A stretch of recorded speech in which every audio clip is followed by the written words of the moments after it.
Hello, and welcome to Father Patrick Can Read, with me, Father Patrick. Today we continue our adventure in Narnia by reading Chapter 3 of Prince Caspian by C.S. Lewis. Chapter 3. The Dwarf. The worst of sleeping out of doors is that you wake up so dreadfully early. And when you wake, you have to get up because the ground is so hard that you are uncomfortable. And it makes matters worse if there is nothing but apples for breakfast, and you have had nothing but apples for supper the night before. When Lucy had said, truly enough, that it was a glorious morning, there did not seem to be anything else nice to be said.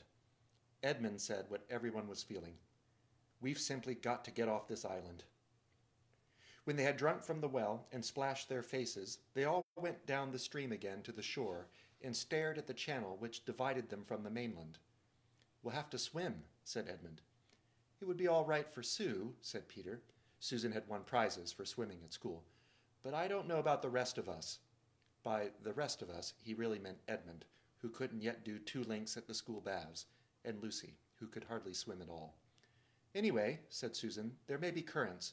Father says it's never wise to bathe in a place you don't know. But Peter, said Lucy, look here. I know I can't swim for nuts at home, in England, I mean, but couldn't we all swim long ago, if it was long ago, when we were kings and queens in Narnia? We could ride then, too, and do all sorts of things. Don't you think— Oh, but we were sort of grown up then, said Peter. We reigned for years and years and learned to do things. Aren't we just back at our proper ages again now? Oh, said Edmund, in a voice which made everyone stop talking and listen to him. I've just seen it all, he said. Seen what? Asked Peter. Why, the whole thing, said Edmund.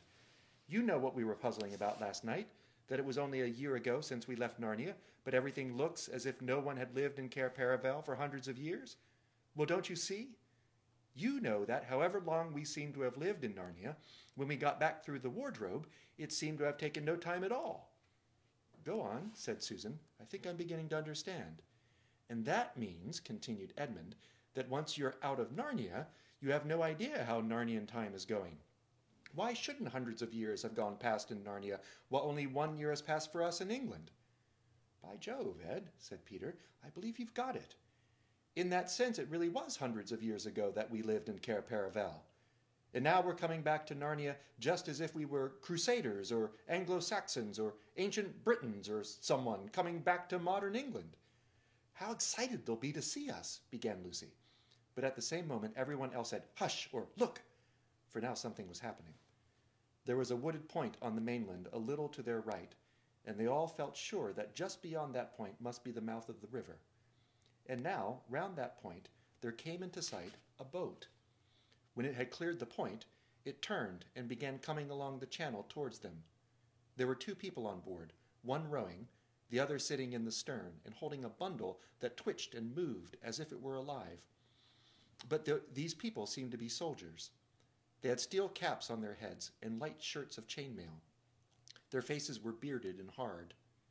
The children drew back from the beach into the wood and watched without moving a finger. This'll do, said the soldier in the stern, when the boat had come about opposite to them. What about tying up a stone to its feet, Corporal? Said the other, resting on his oars. Garn, growled the other. We don't need that, and we haven't brought one. It'll drown sure enough without a stone, as long as we've tied the cords tight. With these words he rose and lifted his bundle.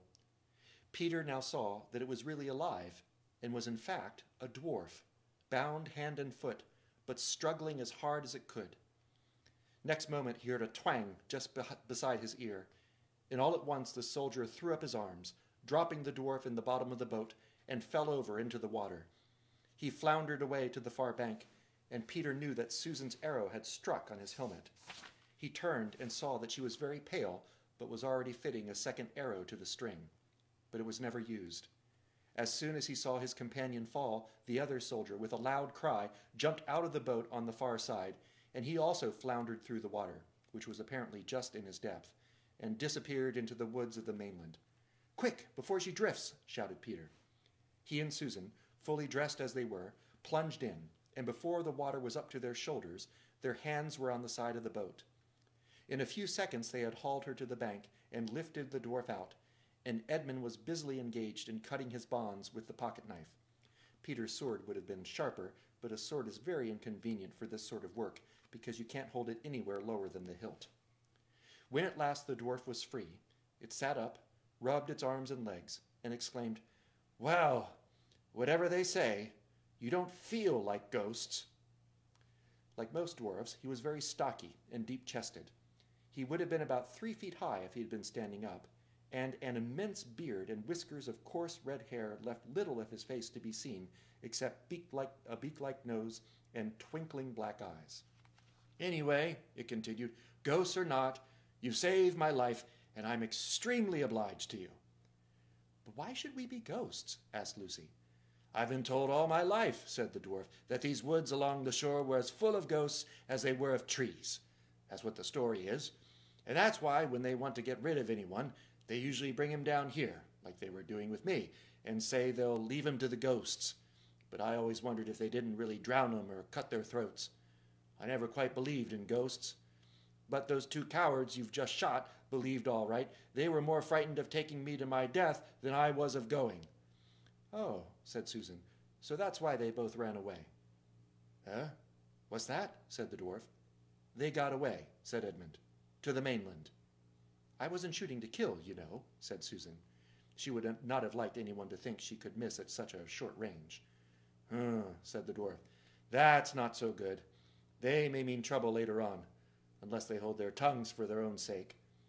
"What were they going to drown you for?" asked Peter. "Oh, I'm a dangerous criminal, I am," said the dwarf cheerfully, "but that's a long story. Meantime, I was wondering if perhaps you were going to ask me to breakfast. You've no idea what an appetite it gives one, being executed." "There's only apples," said Lucy dolefully. "Better than nothing, but not so good as fresh fish," said the dwarf. "It looks as if I'll have to ask you to breakfast instead. I saw some fishing tackle in that boat. And anyway, we must take her round to the other side of the island. We don't want anyone from the mainland coming down and seeing her." "I ought to have thought of that myself," said Peter. The 4 children and the dwarf went down to the water's edge, pushed off the boat with some difficulty, and scrambled aboard. The dwarf at once took charge. The oars were, of course, too big for him to use, so Peter rowed, and the dwarf steered them north along the channel, and presently eastward round the tip of the island. From here the children could see right up the river, and all the bays and headlands of the coast beyond it. They thought they could recognize bits of it, but the woods, which had grown up since their time, made everything look very different. When they had come round into open sea on the east of the island, the dwarf took to fishing. They had an excellent catch of pavenders, a beautiful rainbow-colored fish, which they all remembered eating in Cair Paravel in the old days. When they had caught enough, they ran the boat up into a little creek and moored her to a tree.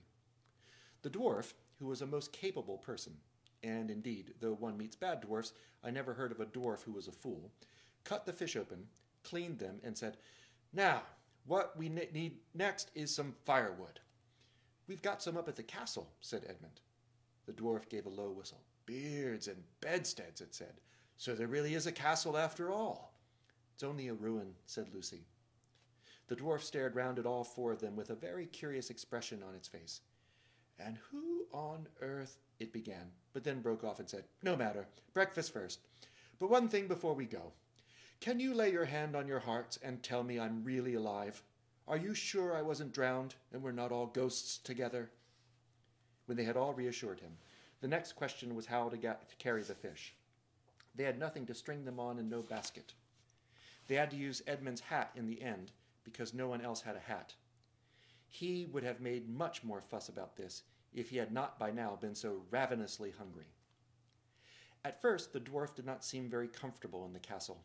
He kept looking around and sniffing and saying, "Looks a bit spooky after all. Smells like ghosts, too." But he cheered up when it came to lighting the fire and showing them how to roast the fresh pavenders in the embers. Eating hot fish with no forks and 1 pocket knife between 5 people is a messy business, and there were several burnt fingers before the meal was ended. But as it was now 9 o'clock and they had been up since 5, nobody minded the burns so much as you might have expected. When everyone had finished off with the drink from the well and an apple or so, the dwarf produced a pipe about the size of his own arm, filled it, lit it, blew a great cloud of fragrant smoke, and said, Now, you tell us your story first, said Peter, and then we'll tell you ours.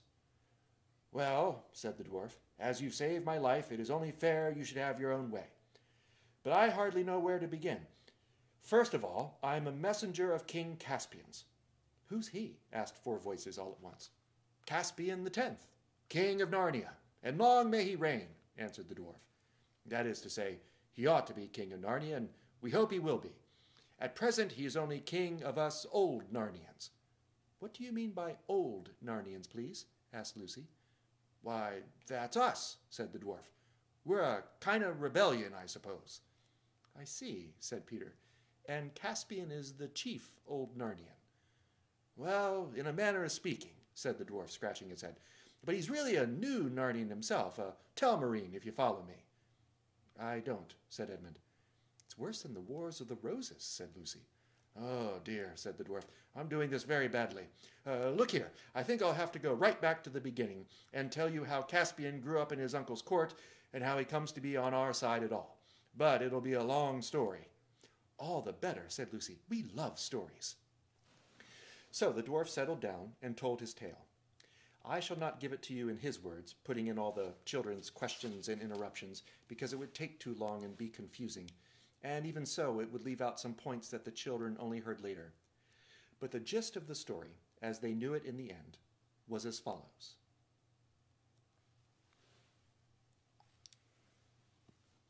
Well, I hope you will join tomorrow at noon for Father Patrick Can Read, with me, Father Patrick, as we continue our adventure in Narnia by reading Chapter 4 of Prince Caspian by C.S. Lewis. Until then, goodbye.